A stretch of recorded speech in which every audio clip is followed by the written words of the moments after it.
Buenas noches, estamos con Lourdes Suazo, usted la conoce, es cara, voz, opinión en la televisión pública de 7 a 9 de la mañana todos los días, pero además una historia interesante, una periodista joven que primero se dedicó a la producción, luego fue a Venezuela por un tema diferente al periodismo, terminó trabajando en Telesur, hoy en nuestra televisión pública. Entonces, para empezar, además de agradecerte por estar con nosotros, preguntarte quién sos, de dónde venís, tu infancia, cómo llegaste a la producción, al periodismo. Mi papá es locutor, mi viejo de hecho fue la voz de Malboro, de la televisión pública cuando era ATC, y era habitual estar en un set de grabación, manejar los tiempos y la magia de la voz, la radio. Y cuando crecí me interesó mucho seguir sus pasos, pero descubrí que la producción era más interesante, ¿no? Que era quien elegía contenidos, quien investigaba, quien trabajaba el perfil de todo lo que se decía al aire. Y ahí empecé a estudiar producción, a estudiar periodismo. Empecé en la UBA y cuando Eduardo Liberti inaugura ETER, la Escuela Terciaria de Estudios Radiofónicos, dije, esta es la mía, ahí me metí. Así arranqué y tuve la posibilidad de tener mi primera experiencia laboral con Quique Pessoa, así que era un compromiso ya. Si arrancaba así tenía que poner todo sobre la parrilla. ¿Qué edad tenías? Tenía 25 años ahí. Era joven pero era grande a la vez. Yo no me alcanzaba el sueldo para vivir de lo que a mí me gustaba, entonces siempre mantenía una dualidad, un trabajo que no tenía absolutamente nada que ver con el periodismo, pero que me permitía mantenerme, subsistir. Vos vivías acá en la ciudad de Buenos Aires, ¿no? Sí, soy porteña. Sos porteña. ¿De qué barrio? De Flores, toda mi vida en Flores. ¿Qué recordás de esa experiencia con un personaje como Quique Pessoa, de la producción? ¿Qué es lo que, si tuvieras que decir algo que te marcó y que te impulsó a continuar? El entusiasmo que le imprimía a Quique y todo el equipo de producción. Yo tengo amigos todavía de aquella época y más allá de la admiración que yo sentía por el personaje radial de Quique Pessoa, me di cuenta que había mucho laburo, que no era solamente un don que tenía, que lo tiene Quique, pero me di cuenta que había un montón, un ejército atrás de gente que arrancaba en plena madrugada y que se laburaba en equipo. Eso yo lo imprimí como sello durante todo lo que vino después. ¿Cómo llegas a Venezuela? ¿En qué año? 2005. En principios de 2005 unos amigos que se habían instalado allá tenían un emprendimiento de turismo, de viaje y de eventos sociales y les estaba yendo muy bien y me ofrecen ir a darles una mano. Como mi principal trabajo en realidad era asociado al área comercial, me dijeron, ¿por qué no venís? Nos das una mano y de paso conocés la Venezuela de hoy, me decían. Yo, desde el año en que se da el golpe de Estado a Hugo Chávez, me había llamado mucho la atención, ¿no? Ese militar, ese presidente de verde oliva, que era tan amado, tan seguido y que estaba haciendo tantas cosas, me generaba mucha curiosidad. No lo entendía bien, no lo terminaba de comprender.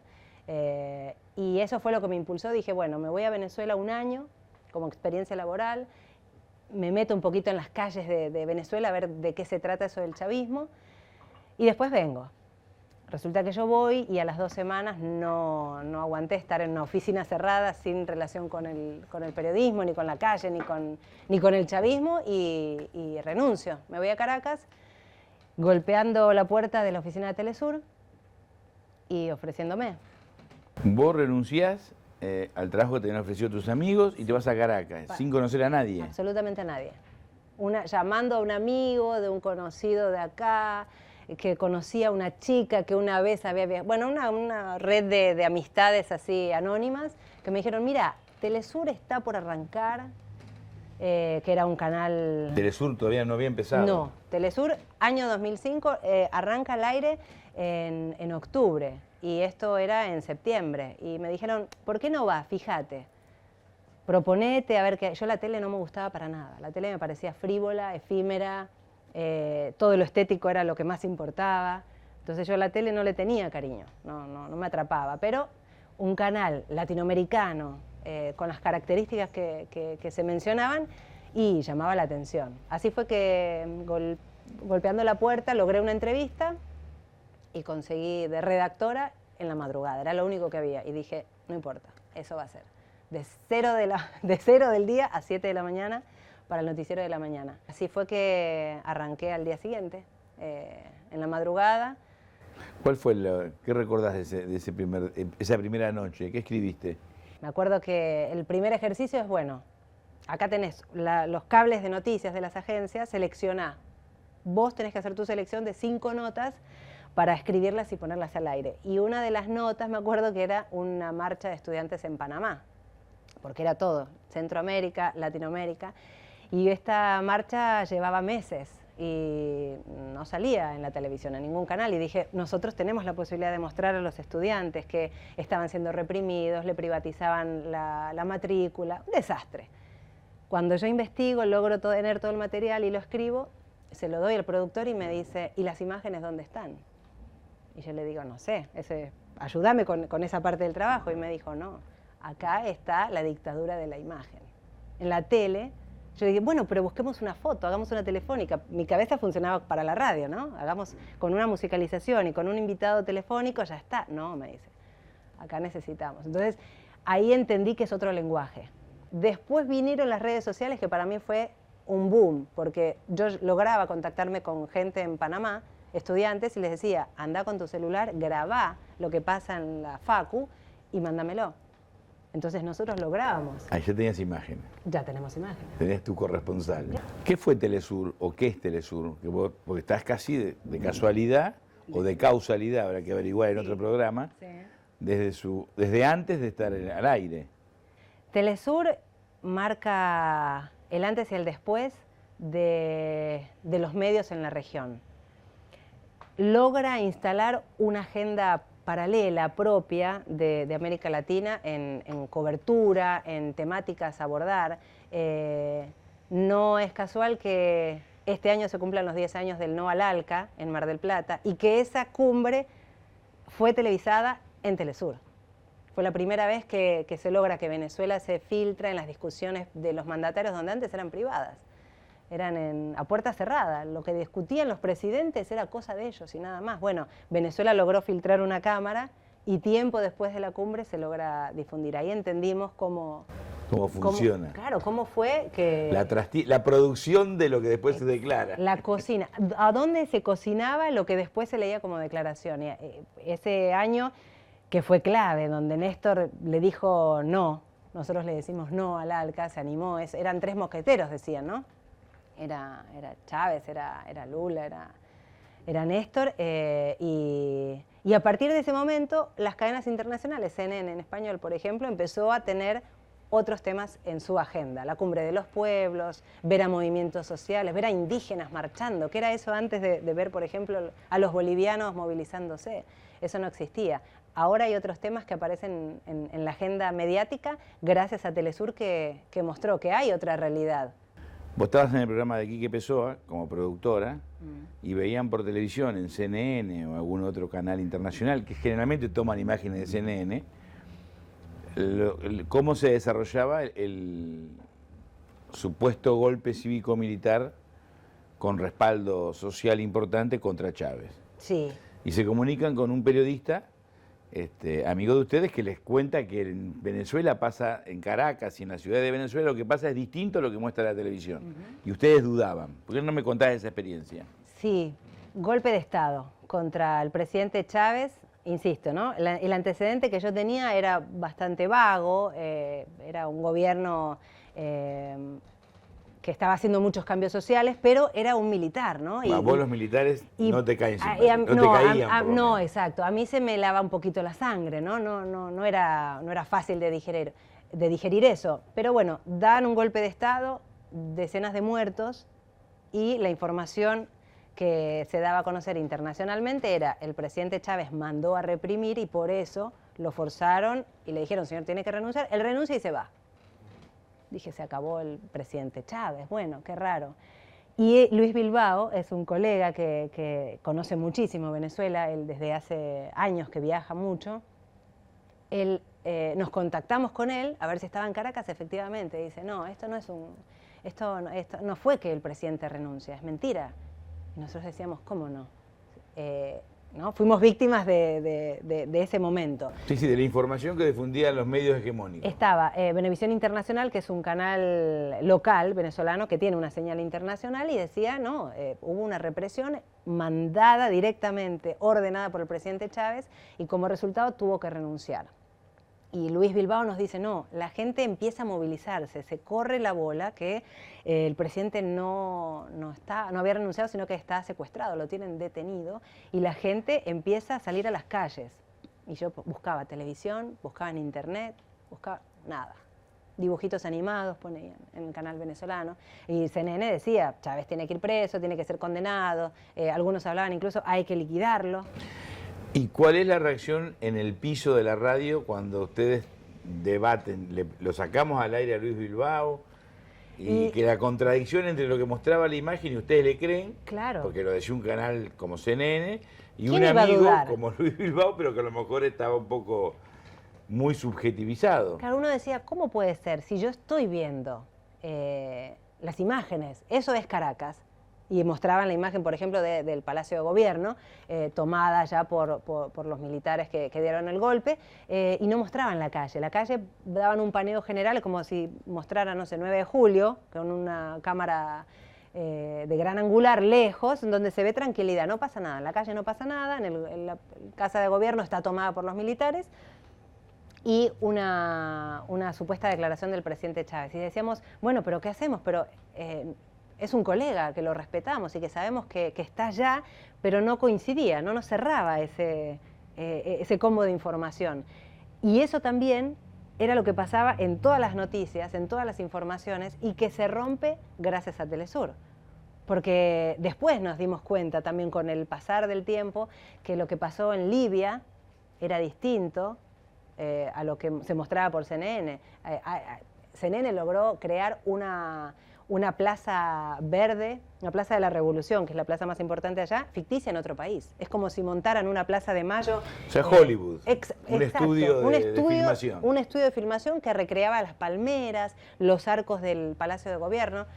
La verdad es que se sabía eso, pero era difícil imaginarlo en la práctica. Porque no teníamos pruebas. No lo podíamos constatar. Bueno, el momento del golpe a Hugo Chávez fue el nacimiento de Telesur. Ahí es donde el presidente venezolano dijo, no nos puede pasar otra vez, porque si no fuese por el compromiso de la gente que decía, yo voté a Chávez y yo quiero que él termine su mandato y queremos ver que él nos hable y que nos diga, se acabó el gobierno, si no era por lo que ellos le llaman el radiobemba, ¿no? El boca a boca. Salía la gente y decía, le golpeaba la puerta al vecino, señor, mire que es mentira, que se lo llevaron detenido en la noche. Si no hubiese sido por eso, yo creo que América Latina hoy estaría contando otra historia. Si no se hubiese logrado revertir ese golpe de Estado, dudo que hoy pudiésemos hablar de un CELAC o de un ASUR en estos términos, ¿no? Lo que sí está claro, y ya nadie duda, es que lo que se puso en duda es eso, que lo que dice la televisión es verdad. Pasó tal cosa. No, lo dijo la televisión. Lo vi, claro. Lo vi en televisión. ¿Y vos pensás que en eso Telesur tuvo mucho que ver? Sí, yo creo que tuvo que ver. Igual yo puedo disentir un poco con ese momento en donde estamos, cuánto ganamos en entender qué es verdad, qué es mentira. Sé que la duda ya está sembrada, todos sabemos que es cuestionable, ¿no? Que salga en la televisión no quiere decir que sea cierto, pero también no podemos bajar los brazos porque nosotros trabajamos de esto.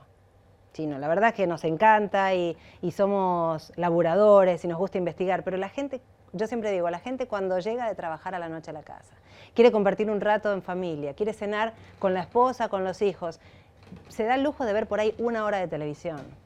Y lo que ve en la tele necesita creerlo, de alguna manera. Por ahí puede hacer una selección un poco más aguda, hoy qué canal veo, qué radio escucho, o qué periódico compro, pero la verdad es que no tiene mucho tiempo de ver qué dice un canal y después ver el otro y compararlo, algo que nosotros sí hacemos.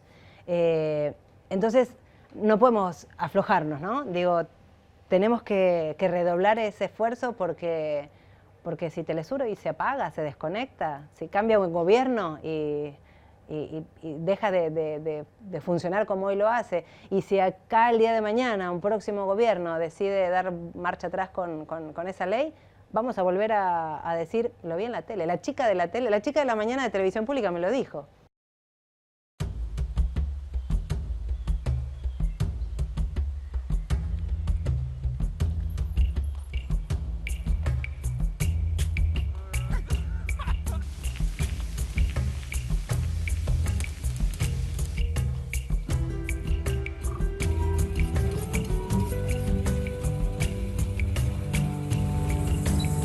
Argentina es tu mundo. Date una vuelta.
Empezaste una madrugada, Sí. o una noche, después madrugada, escribiendo cronista en Telesur.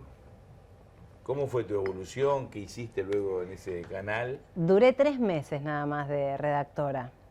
Una vez que me estaba acostumbrando al horario, viene una jefa de programación y me dicen, ¿te animás a hacer un casting? Nunca había hecho un casting para nada, ¿no? E insisto, la tele no me atrapaba demasiado. Para presentar un programa. Sí, cómo no, me animo, me gusta hablar mucho, no tengo vergüenza. Lo hice malísimo, acá entre nosotros. El primero me dijeron, gracias Lourdes, seguí redactando, te esperamos a la madrugada.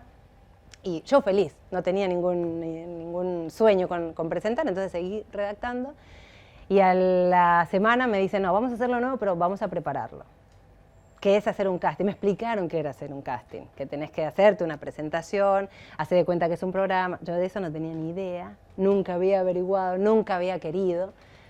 Y cuando me preparé, empecé un programa.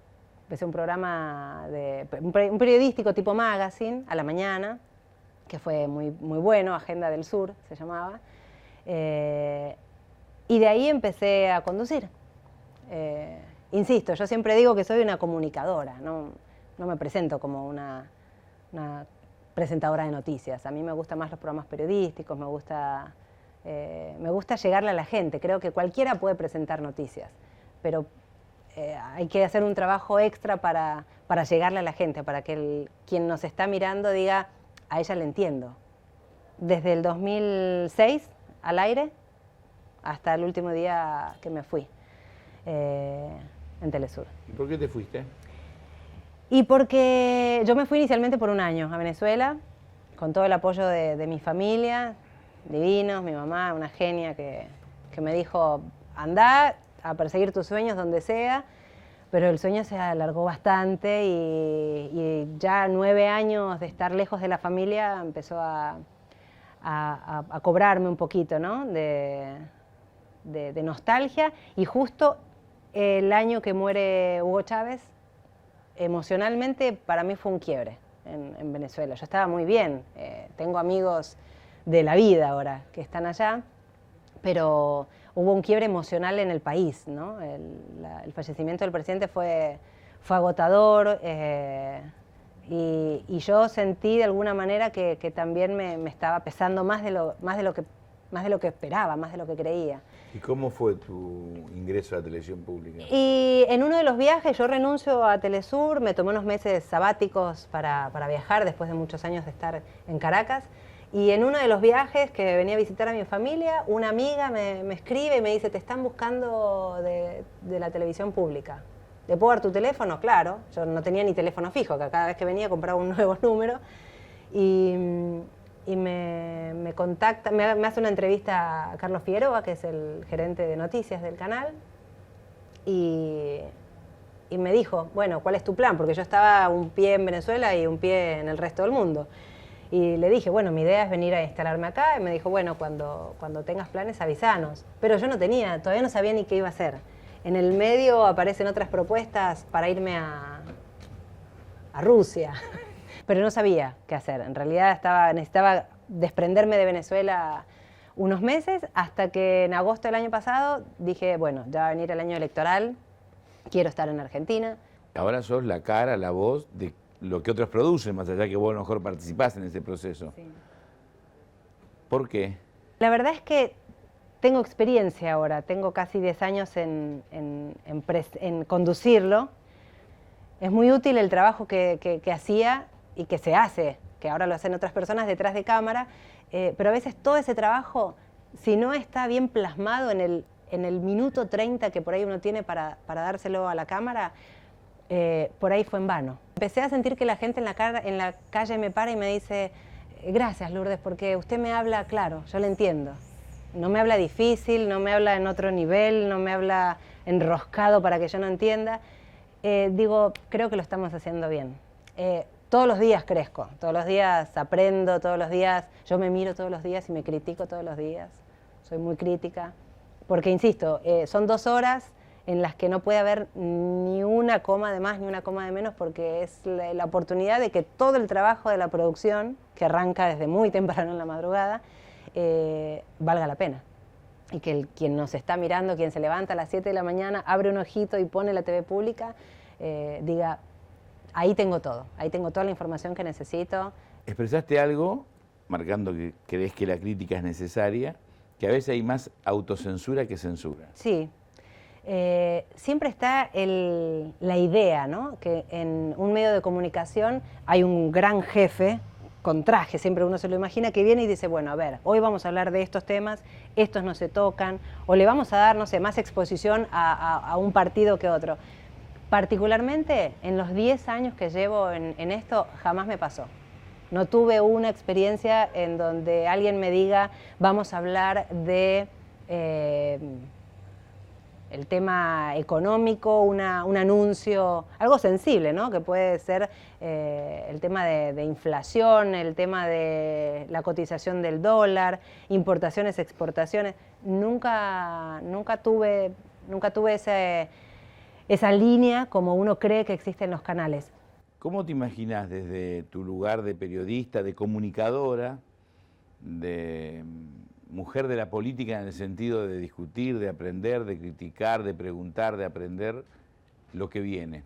En los ciclos, ¿no? Cuando uno ve los ciclos de la política, después de un pico muy importante de surgimiento de tantas fuerzas políticas relacionadas con los sectores más populares, ¿no? Más desprotegidos, yo creo que habíamos llegado como a una cima que a la vez servía de base, pero muy difícil de seguir creciendo en ese mismo camino. Hay como un estancamiento, un desgaste, si se quiere, a nivel regional por el paso del tiempo mismo. No es lo mismo hace 7, 8 años que lo que sucede ahora a nivel regional. Decías, no está Néstor, no está Chávez, no está Lula al poder, pero está Cristina en Argentina, está Maduro en Venezuela, Evo sigue en Bolivia, Rafael Correa en Ecuador. Yo creo que se vienen épocas duras en el tira y afloje con los sectores más reaccionarios que habían perdido mucho terreno y que en el mismo desgaste tal vez de algunas batallas que se fueron ganando para los sectores sociales, van a querer disfrazarse, meterse en el terreno de la discusión. Digo, es muy sensible ver que ahora en nuestro país hasta candidatos de oposición se califican como peronistas, ¿no? Tratando de absorber algunas herramientas para tener participación. Lo mismo pasó en Venezuela y en Brasil también.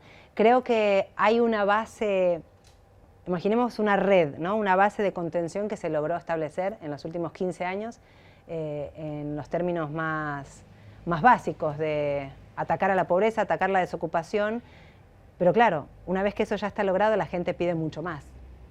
Teniendo esa base, la necesidad va subiendo de intensidad también. Pero todo depende, insisto, de la decisión de la política que está en el pueblo. Ya no está solamente en manos de unos pocos. Y está en el pueblo. En el pueblo. La política está en manos del pueblo. No hay que tenerle miedo a entender que cuando uno habla de política, porque la política es lo que rige la vida de todos nosotros. Y creo que de a poquito ya lo vamos entendiendo. Muchas gracias, Lourdes. Gracias a vos. Un placer. Igualmente.